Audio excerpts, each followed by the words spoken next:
মহল্লায় কালু নামের এক কৃষক বাস করত। কালুর পরিবারে তার একমাত্র মেয়ে হালিমা এবং স্ত্রী শেফালি ছিল। বাড়ি থেকে একটু দূরে কালুর ছোট্ট একটা জমি ছিল। এবার সে তার জমিতে ফুলকপির চাষ করেছে। দেখো দেখো শেফালি, আমাদের ফুলকপি গুলো কত সুন্দর হইছে। এখন ফুলকপির আগাম মৌসুম চলতেছে। আইসকা হাটে প্রথম ফুলকপি বিক্রি করতে নিয়ে যামু। আশা করি আল্লাহর রহমতে বেশ ভালোই দাম পামু। ঠিক বলেছেন হালিমার বাবা, ফুলকপিগুলো দেখে তো মন প্রাণে একেবারে জুড়িয়ে যাচ্ছে। কি সুন্দর ফুলকপি হইছে। হ শেফালি, আর দেরি করো না, তাড়াতাড়ি কিছু ফুলকপি কাইটটা দাও তো। হাটের যে বেলা চইলা যাইতাছে, বেলা গড়ানোর আগেই হাটে পৌঁছাইতে হইব। আচ্ছা আচ্ছা ঠিক আছে, আমি এক্ষুনি কাটা শুরু করতাছি। এরপর কালু আর শেফালি দুজনে মিলে ফুলকপি কাটা শুরু করলো। দেখতে দেখতে তারা প্রায় এক ঝুড়ি ফুলকপি কেটে ফেললো। তখনই সেদিক দিয়ে তাদের মেয়ে হালিমা স্কুল থেকে বাড়ি ফিরছিল। মা বাবা, কি সুন্দর ফুলকপি হইছে আমাগো। আমি তো স্কুল যাওয়ার সময় রোজ ফুলকপি গুলার থেকে তাকাইয়া থাকি। আজকা কিন্তু তুমি দুপুরে ফুলকপি রান্না করবা মা? না মা হালিমা, দুপুরে ফুলকপি রান্না করার কোনো দরকার নাই। আইসকা এই ফুলকপিগুলো হাটে গিয়া বিক্রি কইরা বড় একটা মাছ কিনা আনমু। তারপর সেই মাছ দিয়া রাতে ফুলকপি রান্না কইরো। ঠিক আছে মা, রাতে বড় মাছ দিয়া আমরা ফুলকপি খামু। তাইলে তো ভালো হয় বাপ, পাঁচ দিয়া নতুন ফুলকপি, আহা কত মজা কইরা খাইমু। এরপর কালু ফুলকপি নিয়ে হাটে চলে গেল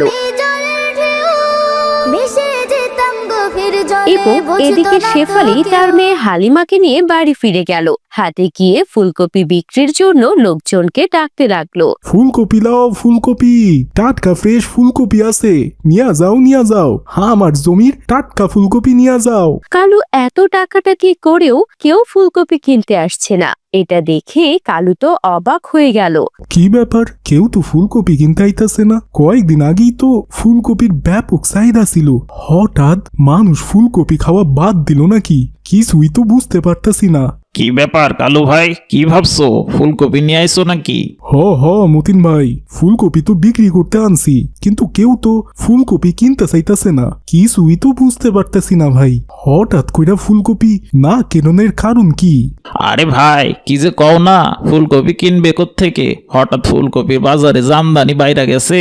কালকে যে ফুলকপি 50 টাকায় বিক্রি হইছে, সেটা আজকে 3 টাকাও নিতাছে না ভাই। কি কন ভাই, মাত্র 3 টাকায় ফুলকপি বিক্রি করতেছে? দূর ভাই, আপনি আমার সাথে মজা করতেছেন নাকি? কি যে কও না কালু ভাই, তুমি কি আমার দোলা ভাই লাগো যে আমি তোমার লগে এর কি করুম? আমি মাত্র 5 টাকা দিয়া 2টা বড় বড় ফুলকপি কিনা নিয়ে আইলাম। তুমি বেচো তোমার ফুলকপি ভাই, আমি গেলাম। মতিন মিয়ার কথা শুনে কালুর মাথায় আকাশ ভেঙে পড়ল। মতিন ভাই এইসব কি কথা কইল? মাত্র 3 টাকায় ফুলকপি পাওয়া যাইতাছে? আমার তো প্রতিটা ফুলকপি চাষ করতেই 15 টাকার উপর খরচ হইছে। আমি এখন আমার আসল টাকা কিভাবে উঠামু? হায় আল্লাহ, আমার তো অনেক লস হইয়া গেল। এরপর উপায় না দেখে কালু 3 টাকা করে ফুলকপিগুলো বিক্রি শুরু করলো। সে 50 পিস ফুলকপি নিয়ে এসেছিল, মোটে 150 টাকা পেল। হায় আল্লাহ, এতগুলো ফুলকপি আইনা মাত্র 150 টাকায় বিক্রি করলাম। মাইয়াডারে তো কইছিলাম বড় মাছ বাসায় নিয়ে যামু। 150 টাকায় তো বড় মাছ দূরের কথা, মাছের কাটাও তো পামু না। আর মাছ কোথায়? আমি তো বড় মাছের আশাতেই বসে আছি। এভাবে কালু হতাশ হয়ে বাড়ি ফিরল। বাড়িতে গিয়ে, কি ব্যাপার, আপনারে এমন দেখাচ্ছে কেন? ফুলকপি বিক্রি করতে পারেন নাই নাকি? আর মাছ কই? আমি তো বড় মাছের আশায় বসে আছি। শেফালি, মাছ আনিনি, আসলে ফুলকপিগুলো মহাজনরে বাকি দিছি।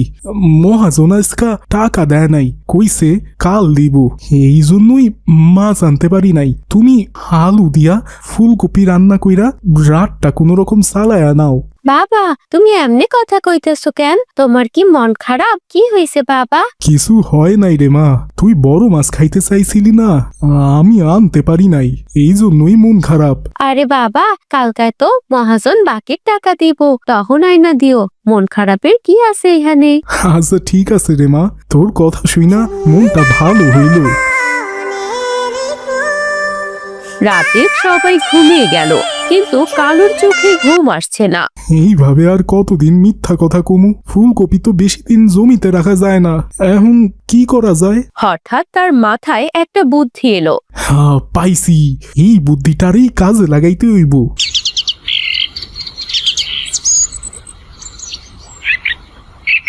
পরদিন সকালে সে কাস্তে হাতে জমিতে রওনা দিল। কি ব্যাপার হালিমার বাবা, আজ আমারে জমিতে নিয়ে যাচ্ছেন না যে?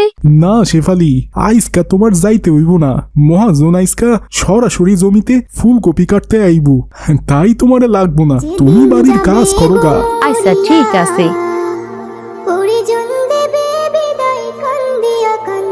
এরপর কালু মুদির দোকান থেকে গোলাপি রং নিয়ে জমিতে গেল। বালতির পানিতে রং মিশালো, গোলাপি রঙে চুবিয়ে শুকাতে লাগলো। এবার বাজারে সবাই হুমড়ি খাইয়া ফুলকপি কিনবো। এমন রং বেরঙের ফুলকপি তারা তো কোনোদিন দেখে নাই। যেমন ভাবনা তেমন কাজ, বাজারে সত্যি লোকজন ভিড় জমালো। এবার শুধু লাভই লাভ। এভাবে প্রতিদিন সে কেমিক্যাল মেশানো ফুলকপি বিক্রি করতে লাগলো, আর মহল্লার মানুষ সেগুলো খেয়ে অসুস্থ হতে শুরু করলো। একদিন, ডাক্তার সাহেব, আমার মেয়েকে বাঁচান, গোলাপি ফুলকপি খাওয়ার পরে এমন হয়েছে আমার মেয়ের। কি বলেন? এমন রোগী তো আরো এসেছে। সবাই বলছে গোলাপি ফুলকপি খাওয়ার পরই অসুস্থ হয়েছে। আচ্ছা, আপনার বাড়িতে কি আরো গোলাপি ফুলকপি আছে? হ্যাঁ আছে। আচ্ছা, তাড়াতাড়ি নিয়ে আসার ব্যবস্থা করুন, ল্যাবে টেস্ট করে দেখতে হবে। এরপর গোলাপি ফুলকপি নিয়ে আসা হলে ডাক্তার ল্যাবে টেস্ট করে দেখলেন। হায় আল্লাহ, এটা তো গোলাপি ফুলকপি নয়, সাদা ফুলকপিতে বিষাক্ত কেমিক্যাল রং মেশানো। এটা কোথা থেকে কিনেছেন আপনারা?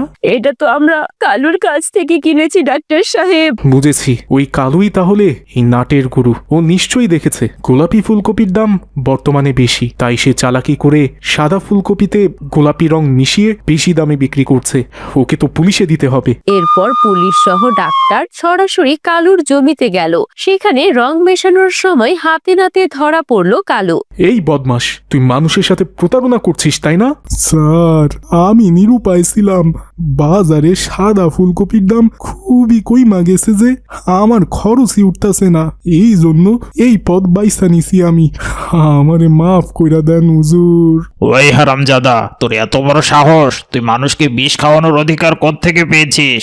আজকে তোকে থানায় নিয়ে গিয়ে এমন মার মারবো, তুই আর জীবনেও এমন অপরাধ করার সাহস পাবি না।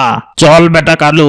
পুলিশ কালুকে ধরে নিয়ে গেল। তো ছোট্ট বন্ধুরা, দেখলে তো, অসৎ কাজ করলে মানুষকে একদিন না একদিন শাস্তি পেতেই হয়। তাই আমাদের উচিত সব সময় সৎ থাকা।